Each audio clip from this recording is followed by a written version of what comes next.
So tonight we've been able to introduce to Tech Music School, a friend of Tech Music School who's just about to go on tour. The MD of one of the biggest bands in the world at the moment, One Direction. Please welcome to Tech Music School, Jon Shone. The question we probably all got, how did you get the gig? I used to work with a band called Marina Diamonds, if anyone's heard of her. I think she was a former student here, wasn't she? And I'd left that, and I sort of was kicking around for a bit, and then I heard about this boy band. I mean, nobody knew really who they were at the time. I think they came third in the X Factor in the end. And I sort of went on then to have an interview with the management about 2 weeks later. There was nothing, no contact for like 2 weeks. And I was sort of, you're kind of umming and ahhing, am I going to get it? You know, who else is in the firing line for a job like this? And yeah, then I was mowing the lawn actually. And then I got a call from their management, and they said, yeah, we want to go on this, and can you put a band together? So that's kind of how it happened, really. But it's not that easy, is it? Because what have you done before that to get to the position where you could even be considered an MD? Yeah, it's not. Where's that? It's not something you just walk into. Definitely not. There's always some elements of luck. You're at the right time, you're at the right place. But a lot of it's just career building. You know, I started out 2000. I left university in 2003 in North London, and then I just started. I was just a piano, like I said on the blog, I was just a piano teacher for a long time, and then I sort of just began to do a little bit of pop, and then there'll be nothing for like 6 months, and then you'd be like, oh God, like back to the day job again, back to the pub, and then a little bit would come in, a bit more would come in, and then it just kind of finally broke. I think Ndubz was the first band that I got to look after full time musically, and they kind of grew on the UK scene, and I sort of I just was in at that point. It started moving quicker. How do you go about finding a band for this tour and for One Direction? It was we decided with this one we wanted to go for an open audition because they were so young, and also because it was fresh.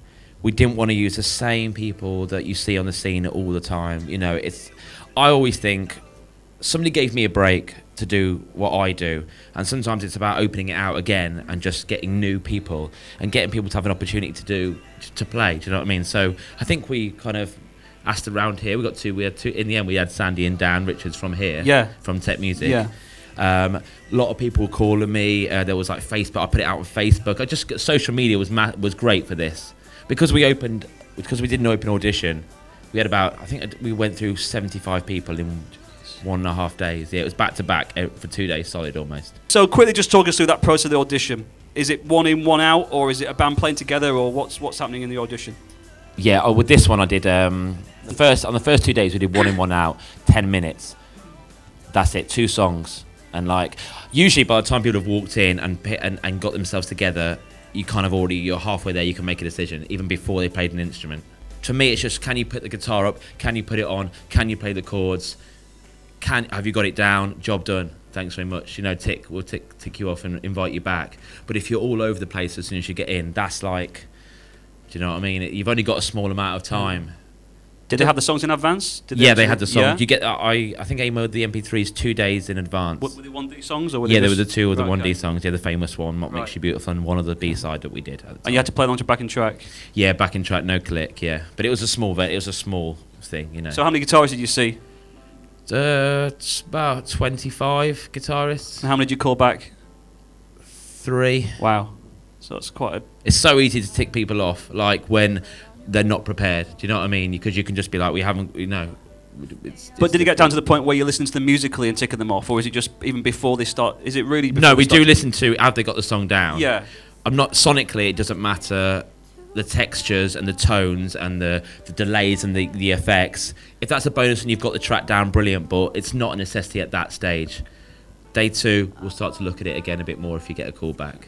So for this gig specifically, what are you looking for in terms of a bass player for this gig? So sort of musically, because obviously you're looking at their ability to get in the room and set up as well, but musically what you're listening for this gig, it might be different to a different gig you're MDing. But that's it, yeah. It's all different, isn't it? It all works on the kind of the style that you're about to play. So it's for this one, it's pop rock, it's straight 8s on the bass, it's really simple. It's about if you can play straight eights on this, because a lot of the gig is just bum bum bum bum bum bum bum bum bum bum, you know. And actually, as a bass player playing straight eights, it's not that easy. Solid straight eights. And what I did with a couple of the bass players, I think I got it down to Sandy and someone else, and I just dropped the tempo of a click down to like 30 or 40 BPM, and I just made them just play straight eights and then back up again, and just to see how accurate they were, you know. Right.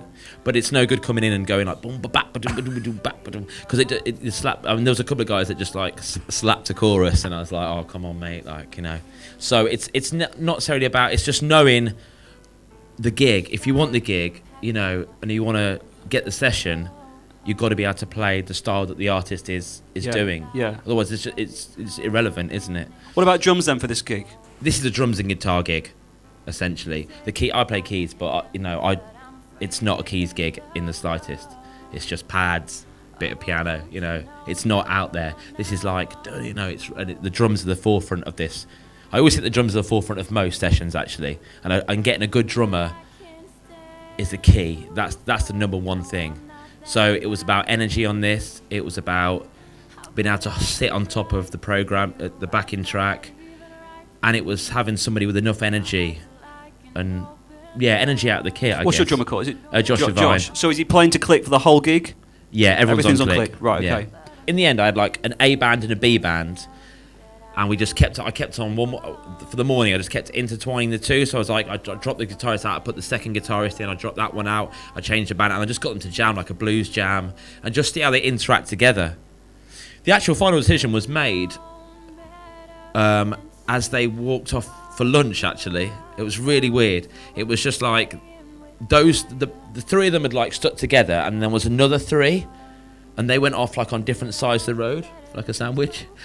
That band there on this side of the road like looked like a band, and that side of that didn't look like a unit already. And I was like, that's the one that was kind of the ultimate. I'd already kind of knew, but that was like the sort of the ceiling point, if you like, for me. The starting point is the tracks. Now, on this level, you don't get to decide the set list. It's not up to me anymore. Like, we have a creative show control director, which basically looks after the whole of the project.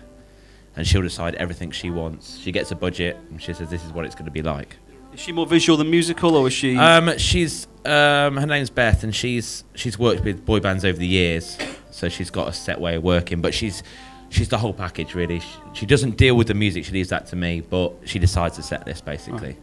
And I work to her guidelines. Right. And what are those sort of real musical guidelines, or are they sort of, I want the boys to do this at this point, or... Is it more musical directions, or is it more just like, this is the concept of this song, they're going to be wearing this, or what is it? Yeah, I guess like she kind of leaves a lot to me. She's like, I want you to just build something here, I want you to start something there, I want a 1 minute 50 extension while they fly out in a car or whatever. Do you know what I mean? Are they doing that? Not on this one, no. But there is a platform. Yeah, there's always a flying bit, isn't there?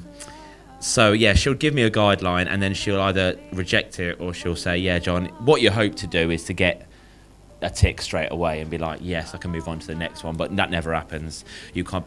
I think one version we've just done, we're on version 9. So, and as you know, working in Logic, and if you're trying to create new ideas, every bounce out and everything, it takes time. So explain to us, because why are you working in Logic if this is a live gig? I build everything in Logic, all the arrangements, right, and then they'll be put into the show. Right. Are you working from the original album stems, or are you creating your own backing tracks, or how are you doing that? Yeah, we work from the original album multi-track masters. So we take them from the producer, and I have an assistant on the road which basically programs the set with me. I'll create it and build it, and I'll give them a template. So basically I'll like mock something in Logic, some drums, bit of bass, some guideline guitar, and then I'll say, this is how I want it. And then I'll go to the studio with him, and we'll sit and we'll take out all the bits we don't need. So for example, if you've got drums, it's really simple. You just take all the kicks out, you take all the snares out, unless it's an 808 or something that's really, you know, it's a key element. You just strip that all out, you strip the bass out, and then you work with what you've got, basically.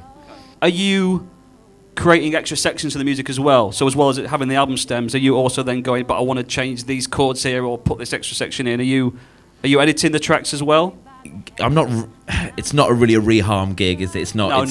It's not like changing chords, but you have to be true. I think with any project that you work on, and I've worked across a lot of different genres, whether it be pop or indie or cult, or there's another girl I'm working on at the moment called Charlie XX, and she's very loop based, kind of like loads of 808 stuff, and you can't go and start putting, you know, boy band changes in because it doesn't work. So you kind of have to be true to the style that you're working in. So I don't tend to touch it too much.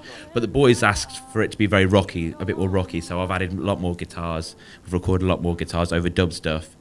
But generally, I don't really touch the multi-tracks and add too much onto them. At day 9 of that rehearsal, does the show feel like we're done, we're set, it's all go, or is it still like it's still work in progress, or is there a date where you go, that's it now? You think you've got it in the bag, and you think you can relax. You can finally thought, you know what, like I can have a glass of wine tonight, and I won't have to think about it anymore. And then you've got to pull. I call it. You got to pull it. You got to pull the rabbit out of the hat one last time, because they'll be like, in 4 hours you need to have made 1 more minute and a half of music, and it's got to work. So it's like you've got to dig deeper one last time and just find some more musical ideas. And then, and they could reject it. She'd be like, this is not what we need. And you've got to go again and again until it's right. And that's the 11th hour, so It's a bit crazy. So talk to our students about the do's and don'ts of what you've learned so far in your career, because that's one of the reasons why probably everyone's here tonight as well, to hear about the tour. Yeah, I didn't want to come in and just be like, you got to practice. Like, yeah, I think everyone knows you got to practice. Like, you don't need to tell it that many times. Do be humble. That's the biggest thing I've learned in the last 3 years is like, no matter if you're flying around the world on private jets and you're doing this or you're doing the pub gig down the road, it's the same stuff. Like, and you just got to level your head back into that thing. Always be humble. Don't be bopping around like, yeah, well, I'll do this gig, I'll do this. There's a lot of that on this. Like, I think I watched the Deshan masterclass on YouTube, and he was talking, wasn't he, about comparison on Facebook, and like people only put stuff on Facebook. And I'm a case of self promotion as anybody else, but people only put the good stuff, like I'm doing this, I'm doing that, and there's a lot of hype and blah blah blah blah blah. I just think celebrate your own success, but don't just shove it down. Don't shove it down people's throats, and also don't just be. When I go into a gig, I'll say I'm the MD, but I won't be like, oh, I want this. I'll just be like, oh yeah, nice to meet you, and just you got to get on with people. This is a game that's not about the music; it's about everything else behind the music. The music is the music is this bit, the show and the performance, and all that other work. But the travelling and everything else that comes with it is about being around people, and you've just got to get on with people. So that's what I would say. It's been amazing tonight. I've learnt a lot. I hope you have as well. Please show your appreciation to Mr. Jon Shone. Thanks for coming, everyone.